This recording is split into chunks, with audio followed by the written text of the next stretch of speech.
Assalamualaikum warahmatullahi wabarakatuh. Perkenalkan, nama saya Fika Firuldani, NIM 120400005, Prodi Teknik Telekomunikasi, TPB 26. Di sini saya akan mempresentasikan ujian akhir semester PKS 2 yang dimana di dalamnya terdapat perulangan, percabangan, dan juga arai. Program yang saya buat yang pertama diambil dari mata kuliah Fisika Dasar, dan yang kedua saya ambil berdasarkan mata kuliah Kimia Dasar yang telah dipelajari. Langsung saja kita mulai dari program yang pertama.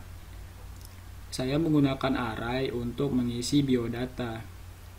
String bio indeksnya 4. Nah, di dalamnya itu terdapat nama, NIM, prodi, dan juga TPB. Fungsi dari garis miring T ini untuk memberikan tab. Tab itu dimana untuk mensejajarkan sebelum titik 2 ini. Contohnya seperti ini. Lalu for char i sama dengan 0, i kurang 4, i plus plus. Nah, di sini maksudnya itu angkanya dimulai dari angka 0, 1, 2, dan 3. Selanjutnya cout bio indeksnya i. Nah, ini untuk mendeskripsikan apa yang telah kita tulis di atas. Karakter ulang, float bilangan indeksnya 3, float EP atau energi potensial, gaya, kondisi sama dengan 1. Itu berfungsi untuk mendeklarasikan variabelnya. Integernya pilihan. Nah, perulangan yang saya pakai yaitu dual. Apa sih dual itu? Dual itu melakukan pemeriksaannya di akhir. Lalu kita diberi pilihan. Yang pertama itu apakah kita mau menghitung energi potensial, atau yang kedua menghitung besarnya gaya. Nah, di sini keluarannya itu pilihan. Percabangan yang saya ambil yaitu switch case, yang dimana switch case itu membandingkan isi sebuah variabel dengan beberapa nilai. Nah, contohnya ini case yang pertama dengan case yang kedua. Case yang pertama itu untuk menghitung energi potensial. Nah, cout-nya masukkan massa, keluaran itu bilangan indeksnya 1.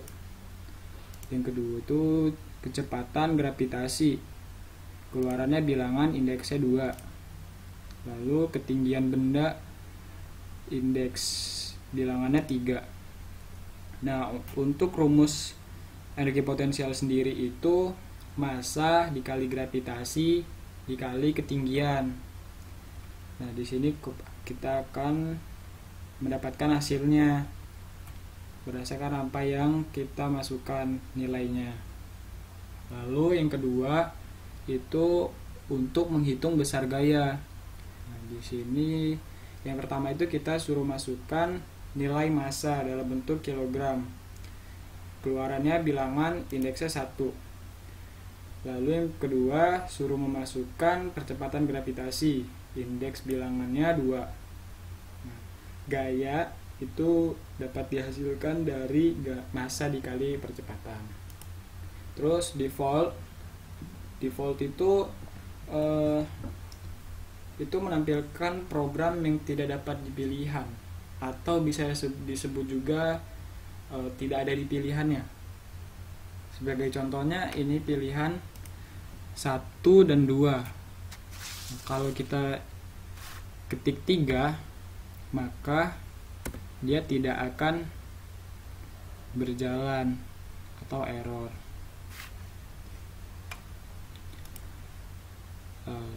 Lalu yang terakhir ini kita mau menghitung lagi atau tidak. Jika iya, pilih Y, dan jika tidak pilih N. Nah, keluarannya itu ulang. Nah, while di sini berfungsi untuk mengantisipasi keyboard caps lock. bisa kita masukkan dengan Y kecil dan juga Y kapital. Langsung saja kita jalankan saja demonya.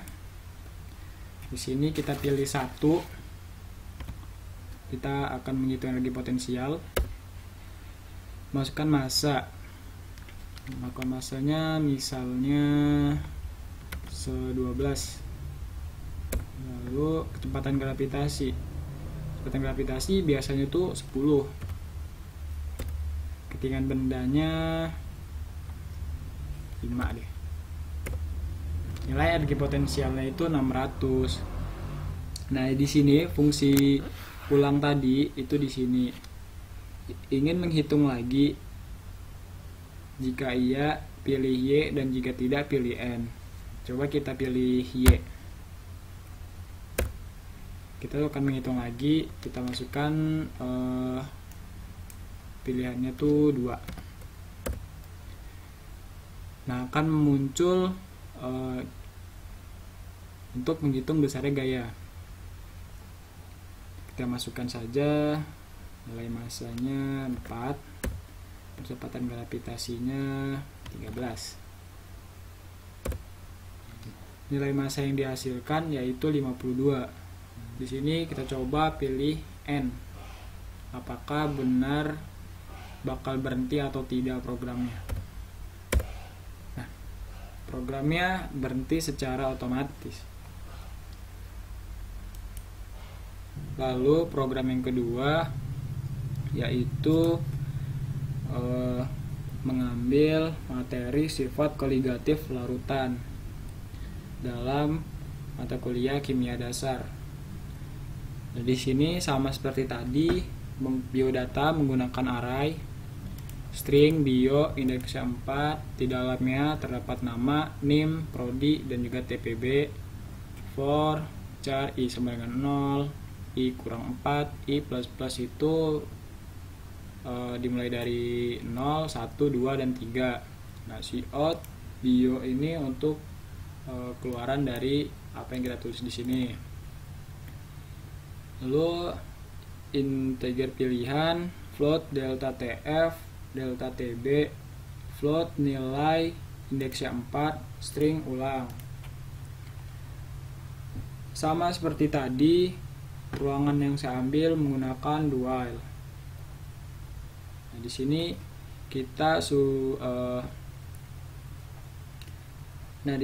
kita pilih salah satu bahasan yang diinginkan.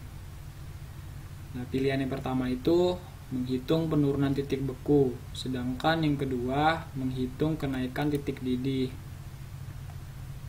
Nah, N itu keluarannya pilihan.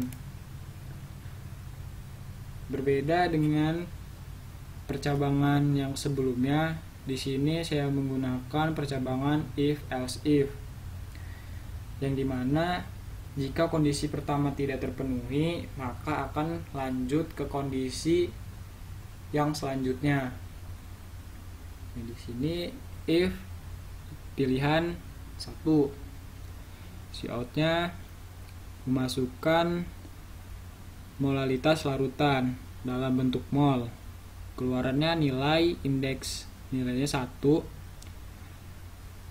Tetapan penurunan titik beku dalam Celsius, nilai indeksnya 2. Nah, untuk menghitung delta TF tersendiri ini, itu menggunakan rumus massa dikali KF. Sama saja seperti nilai indeks 1 dikali nilai indeks 2. Lalu else if itu pilihan yang kedua. Cout-nya memasukkan mol zat terlarut dalam bentuk mol.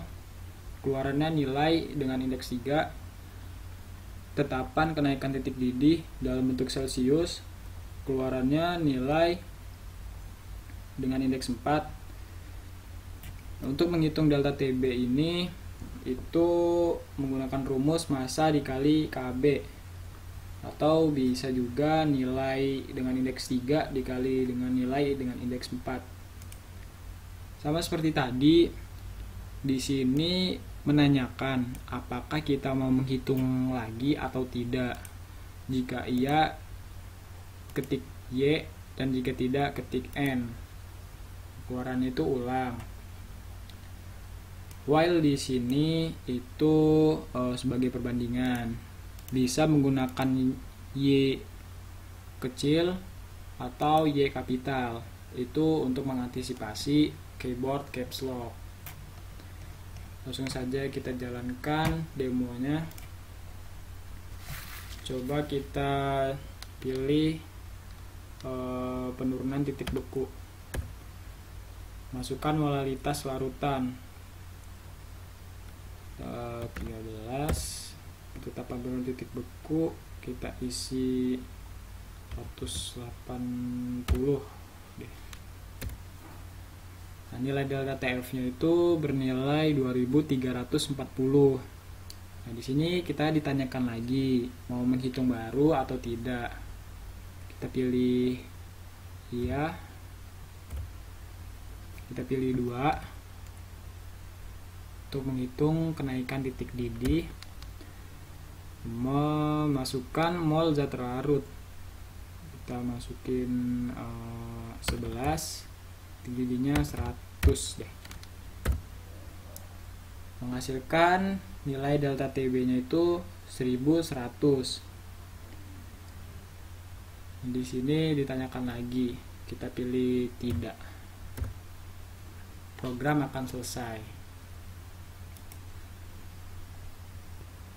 Nah, selanjutnya di sini saya akan menjelaskan flowchart untuk program yang pertama. Mulai dari main itu real, kita deklarasikan array bilangan dengan indeks 3, integer pilihan, integer energi potensial, dan integer gaya.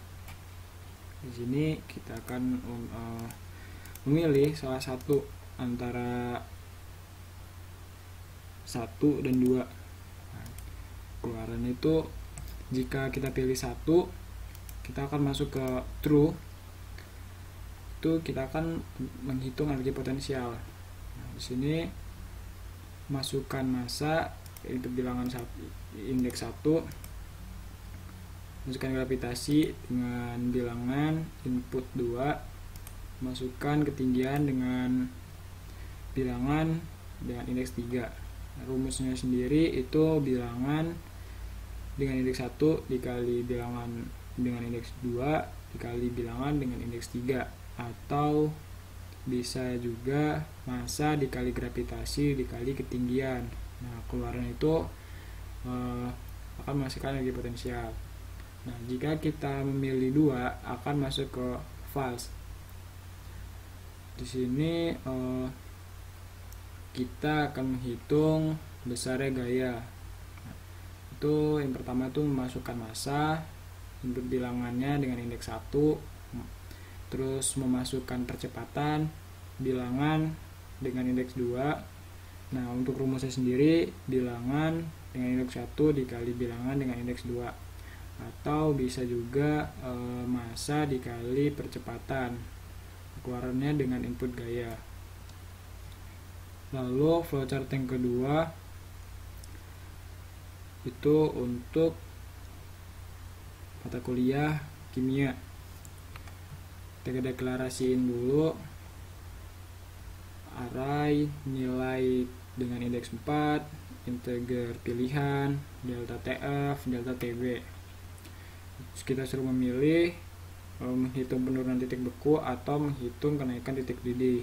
Jika pilihannya 1 itu masuk ke true, itu menghitung penurunan titik beku, dimana kita akan memasukkan molalitas larutan, input nilainya itu dengan indeks 1, tetapan penurunan titik beku dalam Celsius dengan inputnya nilai dengan indeks 2. Nah, untuk rumusnya sendiri itu delta TF sama dengan nilai dengan indeks 1 dikali nilai dengan indeks 2. Keluarannya input delta TF. Nah, jika kita memilih 2 akan masuk ke false. Itu menghitung kenaikan titik didih. Yang pertama kita disuruh masukkan mol zat larut dengan keluaran nilai dengan indeks 3. Tetapan kenaikan titik didih dengan nilai dengan indeks 4. Lalu rumusnya itu delta TB sama dengan nilai dengan indeks 3 dikali nilai dengan indeks 4. Keluarannya delta TB. Sekian dari penjelasan yang saya buat. Wassalamualaikum warahmatullahi wabarakatuh.